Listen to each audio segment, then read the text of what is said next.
Hi friends, welcome to Everyday Essence. ಇವತ್ತು ನಾವು ಮನೆಯಲ್ಲಿ ಸುಲಭವಾಗಿ ಪನ್ನೀರನ್ನು ಹೇಗೆ ಮಾಡೋದಂತ ನೋಡೋಣ. ಮೊದಲಿಗೆ ಅರ್ಧ ಲೀಟ್ರಷ್ಟು ಹಾಲನ್ನು ಕಾಯಲು ಇಡಿ. ಹಾಲು ಈಗ ಕಾದಿದೆ. ಅದಕ್ಕೆ 3 ಸ್ಪೂನ್ ಆಗುವಷ್ಟು ಲಿಂಬೆ ರಸವನ್ನು ಹಾಕಿ ಸ್ವಲ್ಪ ಮಿಕ್ಸ್ ಮಾಡಿ. ಹಾಲು ಈಗ ಒಡೆದು ಪನ್ನೀರ್ ಮತ್ತು ನೀರು ಬೇರೆ ಬೇರೆ ಆಗಿದೆ. ಇದು ಇಷ್ಟ ಆದರೆ ಸಾಕು. ಈಗ ಗ್ಯಾಸ್ ಆಫ್ ಮಾಡಿ.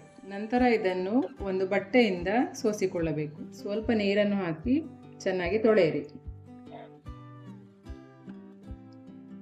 ಇದರಿಂದ ಚೆನ್ನಾಗಿ ನೀರನ್ನು ಹಿಂಡಿಕೊಳ್ಳಿ. ನಂತರ ಒಂದು ಪ್ಲೇಟನ್ನು ತೆಗೆದುಕೊಂಡು ಈ ಹಿಂಡಿದ ಪನ್ನೀರನ್ನು ಇಟ್ಟು ಅದರ ಮೇಲೆ ಇನ್ನೊಂದು ಪ್ಲೇಟನ್ನು ಇಟ್ಟು ಅದರ ಮೇಲೆ ಒಂದು ಭಾರದ ವಸ್ತುವನ್ನು ಇಡಿ. ಹೀಗೆ ಇದನ್ನು ಅರ್ಧ ಗಂಟೆ ತನಕ ಇಡಬೇಕು. ಫ್ರೆಂಡ್ಸ್, ಈಗ ಅರ್ಧ ಗಂಟೆ ಆಗಿದೆ. ಇದನ್ನು ತೆಗೆದು ನೋಡೋಣ.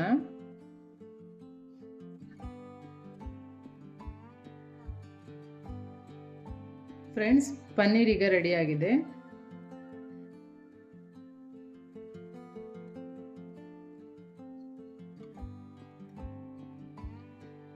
ಪನ್ನೀರ್ ಎಷ್ಟು ಸ್ಮೂತಾಗಿ ಬಂದಿದೆ ನೋಡಿ ಫ್ರೆಂಡ್ಸ್. ಈ ವಿಡಿಯೋ ಇಷ್ಟವಾದಲ್ಲಿ ಲೈಕ್, ಶೇರ್, ಸಬ್ಸ್ಕ್ರೈಬ್ ಮಾಡಿ.